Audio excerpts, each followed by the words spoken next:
Pada video sebelumnya, kami sudah membahas sedikit kemajuan teknologi militer Turki. Negara yang dipimpin oleh Presiden Recep Tayyip Erdogan ini telah mampu menciptakan sistem pertahanan udara, meriam laut canggih, rudal udara ke udara maupun permukaan. Dan kali ini kami akan membahas tentang kemajuan teknologi militer Turki bagian kedua. Silahkan disimak hingga selesai.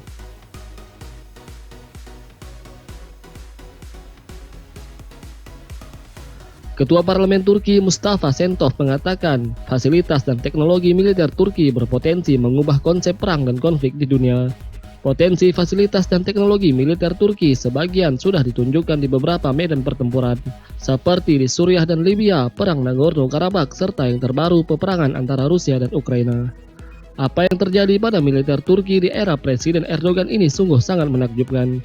Pertama kali muncul di pameran Dirgantara Internasional Paris Air Show pada 17 Juni 2019. Maket jet tempur siluman pertama Turki TFX atau Turkish Fighter Experimental langsung bikin gempar publik.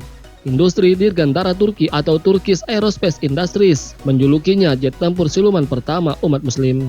Julukan itu bukan tanpa alasan. Batalnya pembelian jet tempur siluman F-35 Joint Strike Fighter atau JSF oleh pemerintah Amerika Serikat mendorong Turki untuk berdikari di bidang industri dirgantara dan teknologi. Meski menjadi anggota NATO, tetapi Turki seperti dianaktirikan. Negeri yang dipimpin oleh Erdogan ini ingin menjadi negara muslim pertama di dunia yang sukses membuat sekaligus mengoperasikan jet tempur generasi kelima. Melansir dari Air Force Technology, TFX akan mengintegrasikan bodi siluman yang terbuat dari komposit karbon canggih yang fungsinya sebagai radar reflektif. TFX juga akan menggabungkan kemampuan terbaik dari pesawat tempur siluman dan air superiority dengan kemampuan serangan udara ke udara serta udara ke darat. Sebuah prototipe TFX diharapkan sudah dapat terbang pada tahun 2023 dengan pesawat pertama direncanakan siap 2 tahun kemudian, serta 250 unit penuh akan mulai beroperasi pada tahun 2032. Turki saat ini sedang mencoba melakukan pengembangan mesin buatan dalam negeri yang akan digunakan oleh jet tempur siluman mereka yaitu TFX.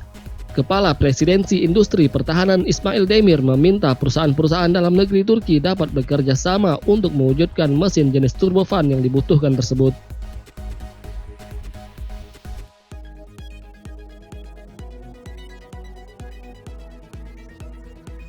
Sebelum TFX, Turki sudah membuat jet tempur ringan Hurjet. Pesawat ini diklaim lebih ekonomis dibanding pesawat tempur F-16 buatan Amerika Serikat. Selain digunakan untuk angkatan udara sendiri, Turki mengaku menawarkannya kepada Malaysia yang sedang mencari pesawat tempur ringan yang tangguh. Hurjet mampu membawa 1 ton bahan peledak dan mesin jet yang ekonomis sehingga memiliki tempat di pasar internasional. Pesawat jet bermesin tunggal ini memiliki beberapa varian, di antaranya kursi tandem, pelatih canggih supersonik, dan pesawat tempur ringan. Hurjet dikabarkan masih dalam pengembangan, tetapi Angkatan Udara Turki sudah memesan langsung dari awal produksi.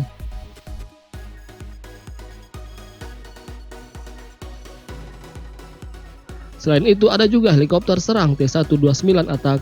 Ini adalah helikopter serang bermesin ganda, bertempat duduk tandem dan multiperan yang didasarkan pada helikopter Agusta A129 Mangusta buatan Italia. Helikopter ini diproduksi oleh Turkish Aerospace Industries, mulanya untuk memenuhi kebutuhan militer dalam negeri Turki. T-129 dirancang untuk misi penyerangan dan pengintaian di lingkungan yang keras dalam kondisi segala cuaca, baik siang maupun malam. Penerbangan perdana T-129 sukses dilakukan pada 28 September 2009. Selanjutnya, heli ini mulai berdinas di Angkatan Darat Turki pada tahun 2014. Saat ini, Angkatan Darat Turki telah mengoperasikan 55 unit T-129 dan 48 lagi dalam pesanan. T-129 Attack juga telah diekspor ke Filipina dan Pakistan. Setelah sukses besar dalam mengembangkan, mengoperasikan, dan mengekspor kendaraan udara tak berawak atau UAV militer domestiknya, Turki sedang mempersiapkan kisah sukses serupa dengan kapal selam mini dalam waktu dekat. Ankara sendiri telah memperoleh pendekatan strategis ini berkat program konstruksi kapal selam yang telah berlangsung sejak tahun 1980-an. Dengan pengembangan kapal selam kelas Reis, kapal selam sistem propulsi independen udara yang dikembangkan di bawah proyek kapal selam tipe baru, industri negara telah mencapai tingkat yang jauh lebih tinggi. Pada 26 Juni 2022, Turki juga telah memulai pembangunan kapal selam STM-500 yang berbobot hanya 500 ton. Kapal selam mini ini dirancang untuk digunakan baik di laut terbuka maupun di perairan dangkal. STM-500 akan dilengkapi dengan sistem perang canggih dan modern yang mencakup peralatan untuk memenuhi persyaratan taktis seperti pengintaian dan pengawasan, serta operasi khusus dan perang anti kapal selam. STM-500 adalah kapal selam serang diesel listrik air dangkal yang dikembangkan oleh STM sebagai desain konseptual. Platform ini dapat menampung awak 18 orang dan memiliki daya tahan selama 30 hari di dalam air, serta mampu menyelam hingga lebih dari 250 meter. Tak hanya teknologi militer yang terus dikembangkan oleh Turki, saat ini Turki juga bersama Rusia sedang memulai konstruksi reaktor nuklir ketiga dari keempat reaktor yang berlokasi di Akkuyu yang direncanakan selesai pada tahun 2026. Proyek pembangunan 4 reaktor nuklir Akkuyu ini disubsidi secara besar oleh Rusia. Turki menyatakan bahwa proyek reaktor nuklir Akkuyu ini akan digunakan sebagai penghasil energi alternatif yang akan menaikkan status Turki ke Liga Negara Berenergi Nuklir. Fasilitas itu akan menyuplai 35 miliar kilowatt per jam listrik per tahun. Kira-kira 10% kebutuhan listrik Turki yang diperkirakan akan digunakan selama 50 tahun. Meski narasi yang dibangun Turki adalah ingin menghasilkan energi secara independen, pembangunan reaktor nuklir ini dimungkinkan karena dukungan penuh dari Rusia. Dengan pembangunan reaktor nuklir Akkuyu ini, Turki menjadi negara keempat di Timur Tengah yang memiliki nuklir. Sebelumnya, Israel adalah negara pertama yang memiliki energi nuklir dan diduga kuat telah memiliki senjata nuklir, meski tidak mengakuinya secara langsung. Setelah Israel, Iran dan Uni Emirat Arab menyusul dalam membuat reaktor nuklirnya masing-masing.